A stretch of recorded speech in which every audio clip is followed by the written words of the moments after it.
Hey there, my name's Paul, and this is Out of Neutral, a weekly tune-up where we look to the Bible to get in gear and follow Jesus into the life he came to make possible. Today I want to talk about practical ways to help a grieving friend. Last week I looked at what not to say to a grieving friend, and correcting our thinking in this area can be helpful. But it can also leave people feeling fearful of saying or doing anything with the worry that they might get it wrong. Nobody wants to say the wrong thing. Nobody wants to make it worse. And the fact is that almost nobody feels confident in navigating such delicate issues. I want to share some of the things I learned from Roslyn Crichton's booklet, How to Help Grieving People. The first thing she encourages is to just open the door to conversation.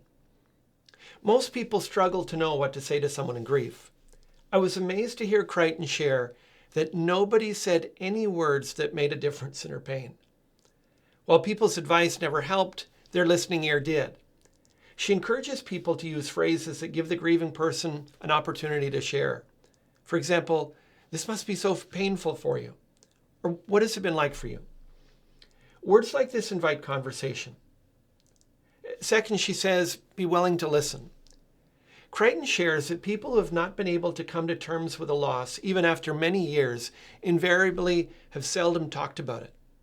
It's in the telling and retelling of painful memories and feelings that the reality of the loss can be grasped and accepted.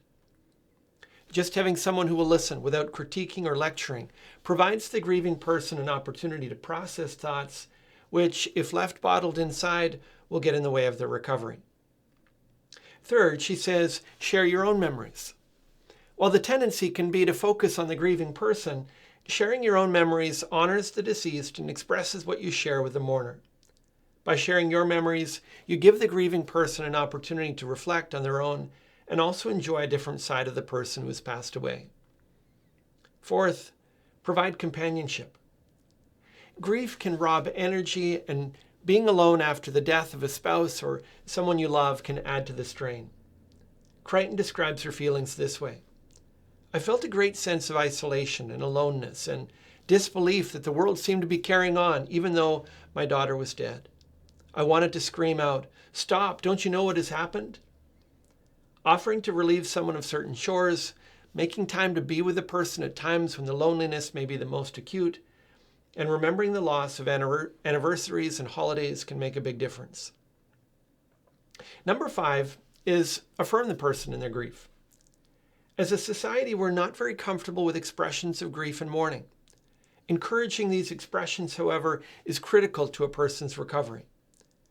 Crichton, for example, suggests that people maintain eye contact when a person cries to assure them that you're not uncomfortable with them expressing their pain.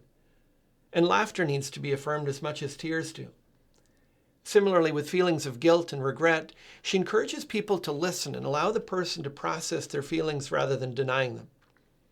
Forgiveness of wrongs and recognition of false guilt happens when a person can voice their feelings and reflect on them in safe company.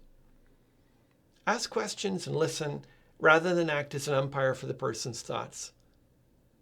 And finally, Crichton urges us to remember the children. Children seldom express their grief in the same way that adults do, but their pain is real nonetheless.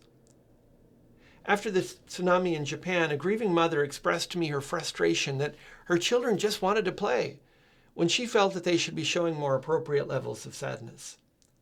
I learned from Crichton that play was their way of coping with the still internalized sadness they felt. She encourages people to pay attention to children at funerals and say things like, "I'm sorry your dad died. He was a very special person. I'll really miss him." While the child might not give much response, they need to be comforted and affirmed in their grief just the same. You can read Roslyn Crichton's book online at the Coping Center's website. May God give all of us help in being a part of the support and encouragement of grieving people around us. That's all for this time. If today's video has helped you get out of neutral, leave a comment, share it with your friends, and subscribe to join us on the journey.